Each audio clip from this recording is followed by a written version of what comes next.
Today we start stage 2 on the vintage sink restoration, and I am working on the top. Last time we finished the base cabinet minus the door fronts and the drawers, but I decided I'm going to go ahead and start this because we have some rain coming and I don't have enough time to get all of those drawer fronts and doors and drawers painted. So let's start this, see what we can get done. Honestly, this sink is in very good condition. It looks really nice. There's some old rust stains, a little bit of paint, some dirt, and I think we're just going to try to hit it with some glass cooktop cleaner because this stuff is really good at cleaning and I don't think it's going to scratch this surface.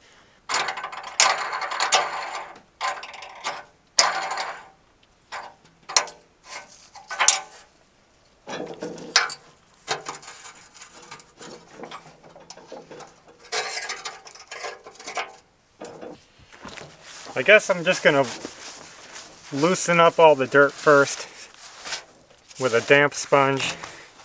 Before I begin, might as well get off what I can.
All right.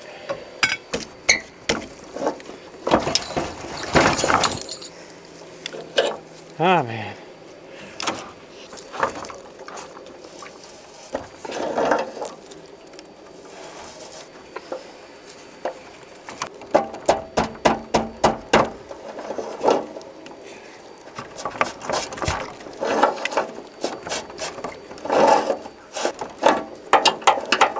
I don't understand how this whole thing is spinning.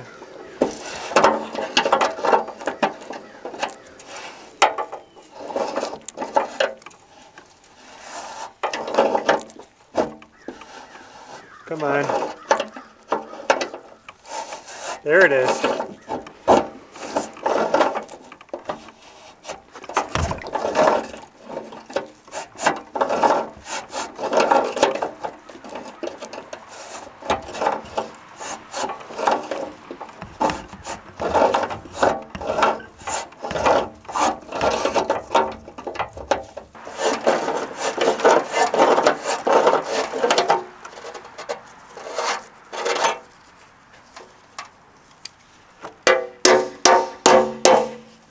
I think that should just pop off now. Let me get something to pry with.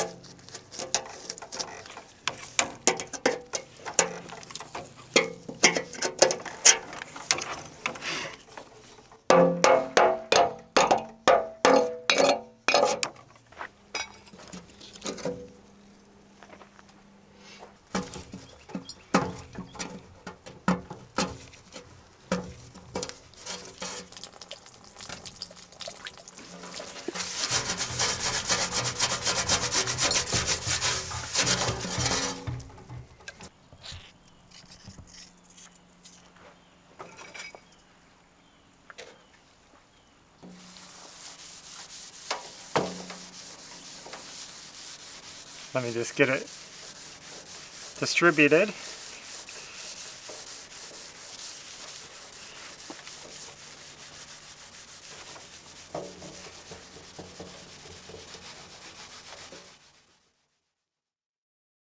You guys, you're not gonna believe how good this looks. This thing is clean. It cleaned up so well. It is shiny, sparkly, and this isn't wet. We dried this down. So this is how it looks. This sink must be like 70 plus years old. I don't know, I'm guessing. It is in excellent condition. We got all the rust stains off, all the filth off, we got all the paint off, and I'm just really happy with it. It's not perfect. Of course, it does have wear in the bottom of the basin, but for its age, you expect that, and it's not bad at all. We do have a little bit of rust around the drain here. I'm gonna work on that later. It's honestly not a big deal, but what I wanna do is just scrape down some of the bubbling, get it as smooth as I can. We'll put a rust treatment on there, and it'll be fine because that'll be hidden. As long as we stop the rust, it'll be fine. And even up here, the faucet will cover any of this rust imperfections. But before we cover it up, we'll make sure we put something up here to seal the raw metal and prevent it from rusting any further. But as far as a clean sink, this came out awesome. Now we did the majority of the cleaning with our stovetop cleaner, but we came in and removed some of the stubborn rust stains with some vinegar. We happen to have apple cider vinegar, any vinegar works. The vinegar really took off some of the hard water and rust that was around the faucets, and then the stovetop cleaner took off all the fine stuff and really polished it up and just cleaned everything nicely. That's all we used, that and water, and it was a lot of scrubbing. There was a lot of elbow grease, you know, just working it, but the finish is outstanding. I'm going to be afraid to use this sink. I don't want to bang it up. We'll have to be careful and maybe put a rack or something in the bottom to protect it. I might spend some time working on that drain and just trying to clean up that rust. What I don't want to do is mess up any of the finish outside of that drain area. So anything you're going to see outside of the flange. So I'm going to really take my time with it and just clean it up the best I can and see what I can do with it. And hopefully today we'll be bringing this into the house to set on the sink base. The sink base is still curing, but if we are careful, we should be able to set that on top of it and just let them sit together while we finish up the rest of the cabinet. If not, we'll just find a spot on the porch for it. It'll be fine.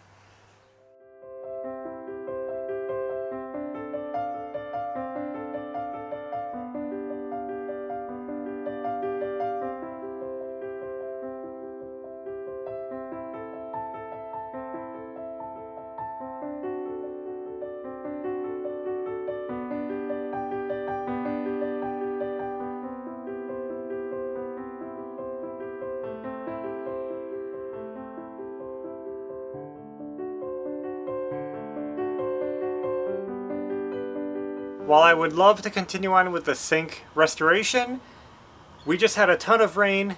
It's really wet outside and it's not the right weather to even start a painting project. So we're gonna put that on pause. You can see I have the sink top up here sitting, and I decided not to bring it in the house just yet. I'm still working on it. And I did touch up those rusty spots around the drain opening, and around the faucet openings. Now they don't look amazing, but I did get some rust preventative primer on them and some enamel paint. And now I know paint isn't durable for a sink, but this is just underneath the faucet. So it's not going to have a lot of water, it's not going to have a lot of wear, it's not going to get touched. So I think that a good rust preventative primer and paint is all it's going to need to preserve it. And it doesn't have to be pretty. It's all going to be hidden under the drain flange and under the faucet flange. So that is underway. I have it drying right now. We'll worry about that sink later. And since I have nothing else going on right now, and it's kind of wet around here, and I would love to get under the house and continue on with some touch up, finish up plumbing and electrical work, I'm going to hold off on that, and we're going to head over to our mobile home property where we're going to do a little work inside the house and try to clear off some more staples from the walls. Well, we made it over and we are continuing where we left off with the staples. Last time we tried using our oscillating tool to just cut them off. It worked, It just wasn't as quick as I was hoping. I was hoping it would zip through them a little faster. So this time we came with some pliers, and we're just going to see if pulling them out with pliers is, I think, just as quick, but less noisy, less vibraty. Yeah, so we'll make it up as we go, and we just have to get all of these walls smooth and ready for, refinishing. That's a dud. Did the screws pull out? No, I'll hit those with the... Well, that's a nail. That's... I thought these were all screws. Yeah, I did too. I was under the impression they were.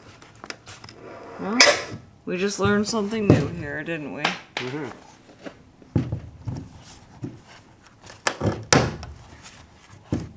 We have the hammer too.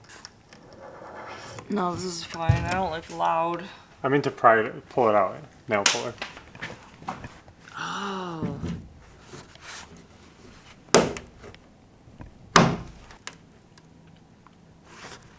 I gotta get that face. Ew, don't. That's the face of working. Yeah.